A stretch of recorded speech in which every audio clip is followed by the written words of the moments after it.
देख रहे हैं तुलजापुरनामा न्यूज। नमस्कार, मी ऋषिकेश मगर। आज तुळजापूर शहरामध्ये नाताळ सुट्टीनिमित्त प्रचंड अशी गर्दी पडलेली आहे आणि त्या गर्दीमुळे वाहतूक एकदम कोलमडून गेलेली आहे आणि गर्दीचं कुठेही नियोजन पालिका प्रशासन लावू शकत नाही। आज तुळजापूर शहरामध्ये कुठेही पालिकेचं अस्तित्व दिसत नाही। बॉडी ही विसर्जित झालेली आहे। 2 ते 3 वर्ष झाले बॉडी ही विसर्जित झालेली आहे आणि आज मागील 1 वर्षापासून जवळपास 1 वर्षापासून तुळजापूर पालिकेला परमनंट असे मुख्याधिकारी नाही। त्यामुळे तुळजापूर तालुका तुळजापूर शहर एकदम दिशाहीन झालेला आहे।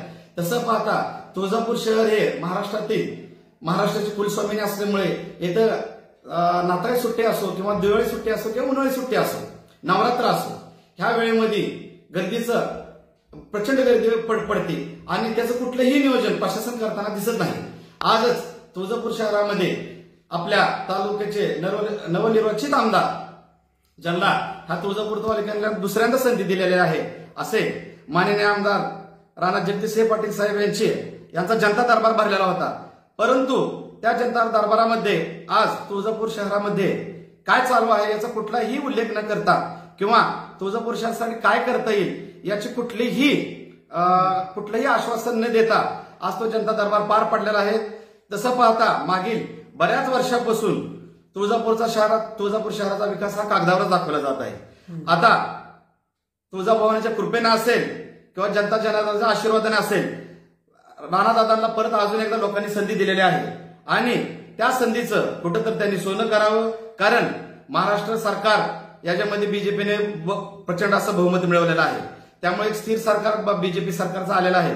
केंद्रातही बीजेपीचं सरकार आहे आणि ह्या तुळजापूर तालुक्याचे आमदारही बीजेपीचे आहेत। त्याच्यामुळं या गोष्टीचा किंवा या संधीचा कुठेतरी राणा जगदीशसिंह पाटील साहेब यांनी ह्या तुळजापूर शहराच्या आणि तुळजापूर तालुक्याचा विकास करण्यासाठी करावा, अशी मी त्यांना नम्र विनंती करतो। आणि खास करून हे तुळजापूर शहराचं ठिकाण हे केवळ महाराष्ट्राच्याच नकाशावर न येता भारत देशाच्या नकाशावर कसंही आणता येईल यासाठी त्यांनी कसोशीने प्रयत्न करावे। कारण ज्या पद्धतीनं शिर्डीचा विकास झालेला आहे, ज्या पद्धतीनं तिरुपती बालाजीचा विकास झालेला आहे, त्या पद्धतीनं आपलं तुळजापूर शहर हे प्रचंड मागे पडलेलं दिसतंय। कारण जो तुळजापूर शहराचा मूळ गाभा आहे तिथेच कुठलाही विकास न होता ते तसंच ठेवून बाकी जिथं गरज नसताना, किंवा मी असं म्हणत नाही की गरज नाही, परंतु सध्या तरी तिथं गरज नसताना तिथं प्रचंड प्रमाणात कामं चालू आहेत। जिथं घरं नाहीत तिथं पक्क्या दर्जाचे सिमेंट रस्ते बांधले जात आहेत। परंतु तुळजापूर शहराच्या विकासाच्या दृष्टिकोनातून किंवा तुळजापूर शहरातील गर्दी नियंत्रित करण्याच्या दृष्टिकोनातून जो अत्यावश्यक रोड आहे, हुतात्मा स्मारक, आर्य चौक आणि पावणारा गणपती, हा जो रोड आहे मागील 1 वर्षापासून मी त्या रोडसाठी पाठपुरावा करत आहे, परंतु कुठल्याही प्रकारचा त्याला प्रतिसाद मिळताना दिसत नाही। मी 2 वेळा आर्य चौकामध्ये एकदा आम्ही आंदोलनही केलेलं आहे, एकदा जवाहर चौकामध्ये आंदोलन केलेलं आहे, बरेच वेळा निवेदनही दिलेले आहे आणि विधानसभा इलेक्शन पूर्वी आम्ही तहसीलदारांना भेटून एक निर्णयाचा इशाराही दिलेला आहे। आणि आज ह्या माध्यमातून मी माननीय आमदार राणा जगदीशसिंह पाटील साहेबांना एकच विनंती करू इच्छितो की आमदार साहेब, हा रोड तुम्ही लवकरात लवकर हा रोडचा प्रश्न मार्गी लावावा, जेणेकरून हा रोडवरील व्यापारी असतील, नागरिक असतील, हा रोड म्हणजे जवळपास जवाहर गल्ली, कमान वेस, आर्य चौक, मंगळवार पेठ, मंकावती गल्ली, साळुंके गल्ली, हा जो गाभा आहे, जो पुजारी वर्ग प्रचंड प्रमाणात इथं पुजारी वर्गांचं वास्तव्य आहे, त्या ठिकाणचा रस्ता आहे। त्यामुळं हा रस्ता लवकरात लवकर होणं फार गरजेचं आहे आणि हा रस्ता झाल्यानंतर तुळजापूर शहरातील मंदिरातील जी गर्दी आहे, जी तुळजापूर शहरामध्ये अनियंत्रित गर्दी होत आहे, ती गर्दी नियंत्रित करण्याला सुद्धा हा रस्ता एक पर्यायी रस्ता म्हणून आपल्याला उपलब्ध होऊ शकतो। आणि एवढा गरजेचा रस्ता असताना माननीय आमदार ह्या रस्त्याकडे का दुर्लक्ष करत आहेत हे कळायला मार्ग नाही। आणि दुसरी गोष्ट अशी आहे की आज तुम्हाला तुळजापूर शहरातील नागरिकांनी अजून एकदा एक चांगलं मताधिक्य दिलं आहे। काही अपेक्षेने दिला असेल, काही आकांक्षेने दिला असेल।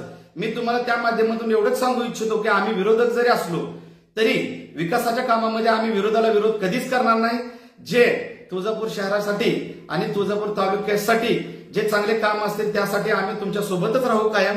आणि तुमचे काही जे कार्यकर्ते असतील ज्यांना आज तुमच्यासोबत फोटो काढून फक्त फेसबुकला टाकण्यात किंवा व्हॉट्सअपला टाकण्यात धन्यता वाटते, त्या लोकांना थोडंसं बाजूला सारून जे सर्वसामान्य लोकांना शी चर्चा करा.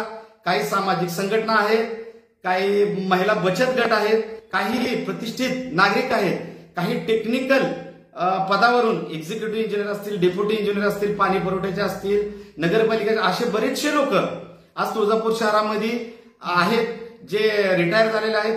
ते सुद्धा तुळजापूरच्या विकासासाठी हातभार लावू इच्छितात. त्यांचंही आपण मार्गदर्शन घ्यावं. आणि आम्ही विरोधक जरी असलो तरी हा तुळजापुराच्या विकासासाठी आम्ही जिथं जिथं आश्वासक विकास होईल तिथे तिथं आम्ही 100% तुमच्या सोबत राहू. आणि जिथं विरोध करायचा आहे तिथं आम्ही 100% विरोधच करू. कारण असं समजून की बाबा राज्यामध्ये ज्या पाशवी बहुमत आलेलं आहे, कारण लोकांनी ज्या पद्धतीने आज महायुतीला निवडून दिलेला आहे आणि महाविकास आघाडीचा पराभव केलेला आहे, त्यात मी असं म्हणतो की लोकांनी लोकशाहीची हत्या केलेली आहे. कुठंतरी लोकशाही जिवंत राहण्यासाठी एक विरोधी पक्ष सक्षमपणे ह्या राज्यामध्ये असणं गरजेचं होतं. परंतु ठीक आहे, लोकांनी दिलेला जनता जनार्दनांनी जो आदेश दिला तो मान्यच केला पाहिजे. परंतु तुळजापूर शहर असेल किंवा तुळजापूर तालुका असेल, इथेही आज आम्ही जिथं जिथं शक्य आहे तिथं आम्ही विरोध करत राहू. आणि तो विरोध हा लोकांच्या भल्यासाठी असेल. तो विरोध हा कधीही आमच्या स्वार्थासाठी नसेल किंवा तो विरोधाला विरोध म्हणून कधी विरोध नसेल.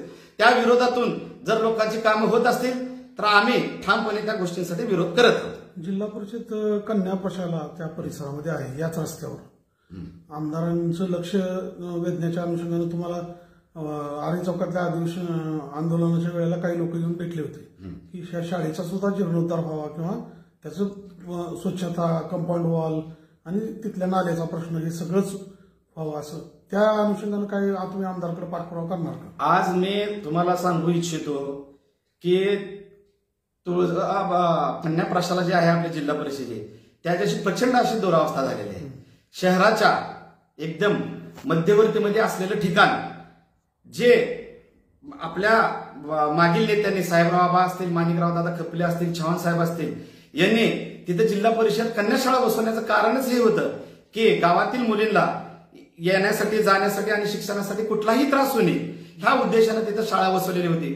परंतु काही लोकप्रतिनिधींच्या दुर्लक्षामुळे आणि काही आपल्या स्थानिक नागरिकांमुळेही त्या शाळेची एकदम अशी दुरावस्था झालेली आहे. आणि तुमच्या माध्यमातून मी अजून एकदा आमदार साहेबांना हे विनंती करतो की त्या शाळेचा इकडची शाळा सुद्धा जिल्हा परिषद शाळा इकडची दोन्ही कन्याशाळा असतील किंवा जिल्हा परिषद शाळा असतील.